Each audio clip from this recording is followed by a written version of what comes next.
Hi, welcome to Maree. My name's Sue and today I'm going to share a Jewish honey cake. Today is Rosh Hashana, which is the Jewish New Year, and I thought, I'm not Jewish, but it looks like a delicious cake, and so I've been testing it and it absolutely tastes amazing. It's so moist and not too sweet. My version is with spelt flour, so if you'd like to see how to make a Jewish honey cake, come with me and let's see. So step one, we need to preheat the oven to 160 degrees C with a fan, which is about 320 Fahrenheit, and I'll pop those measurements above. So that's heating up. You also need to prepare a cake tin. So today I'm going to do it in my small loaf tin. I've already greased with butter and lined it with paper. These clips are just holding the paper down. And this tin is a 21 by 11 centimetre or an 8.5 by 4.5. If you've got one kind of a similar size, do that. If not, you could probably pop it into a round cake tin, like a small 20 centimetre or 8 inch. So the first thing we need to do is, I've measured out everything, ready to go. In here I've got my white spelt flour, which is 185 grams or 1.125 cups. And I've got half a teaspoon of baking soda, 1 teaspoon of baking powder, and then I've got all my spices. I've got a quarter of a teaspoon of salt. I've got some vanilla sugar, 1 teaspoon, or you can add vanilla extract, half a teaspoon of mixed spice, half a teaspoon of ground ginger, and 1 teaspoon of cinnamon. So that all goes in. This is the dry ingredients. So they get whisked together. So this method is called wet and dry method, which is often done with muffins, but today I'm doing this version for a cake.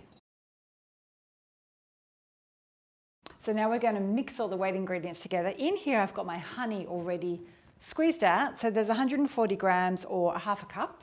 We use oil, so this is rapeseed oil. So I'm going to use half a cup or 100 grams. I've got 2 eggs. And the brown sugar goes in here as well. So it's got honey and brown sugar, and there's just a quarter of a cup of the brown sugar. So that's 50 grams.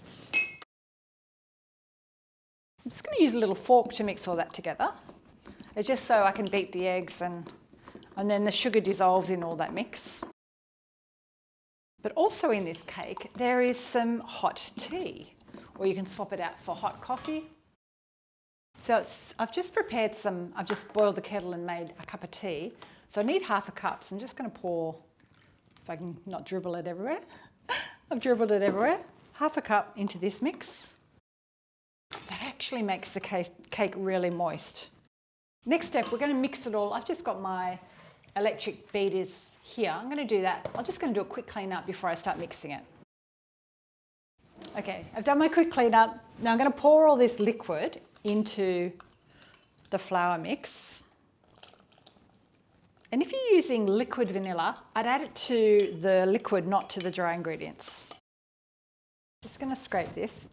Now it's really important for this type of recipe not to overmix it. So what we'll do, we're going to give it 2 short bursts of about 20 to 30 seconds.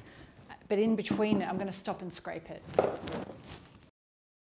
I count slowly up to 20 or 30.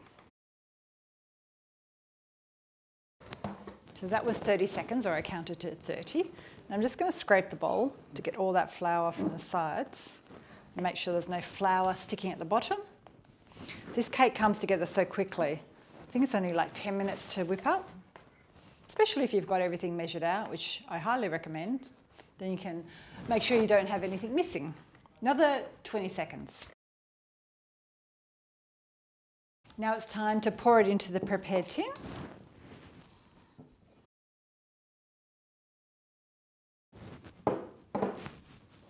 Tap it to remove any bubbles. I'm going to bake this in my oven for about 50 to 60 minutes. If you're doing it in a round tin, it may only take about 45 minutes, but just keep an eye on it. And a great way to check if it's done is grab a skewer like this and test the center. And if it comes out clean, it's done. Use a toothpick. The Italians use a stick of spaghetti, whatever you have on hand. So I'm going to bake this and we'll come back once it's cooked.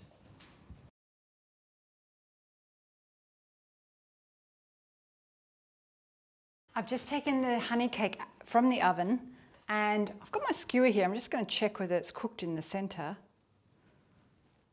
Comes out clean, so it's all cooked. One extra thing we pop on the top is a little bit of extra honey. This is optional, but it does make it look fantastic, and it will stay moist for at least 2 or 3 days.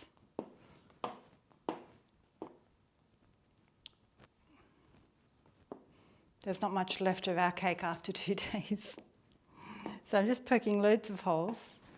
And in this little glass here, I've got a couple of teaspoons of honey, so I'm just going to drizzle that on top.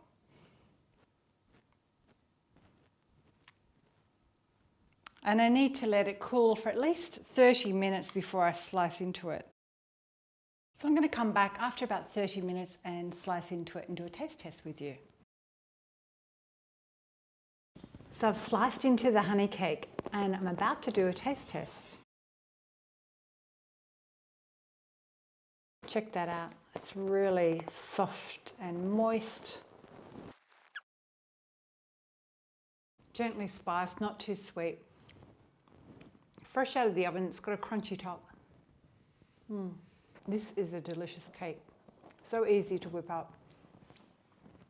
If you like this style of recipe, don't forget, subscribe, hit the thumbs up, share it with a friend, and pop a comment below and let me know what you think of the recipe. And thanks for watching, and I'll see you next time. Bye.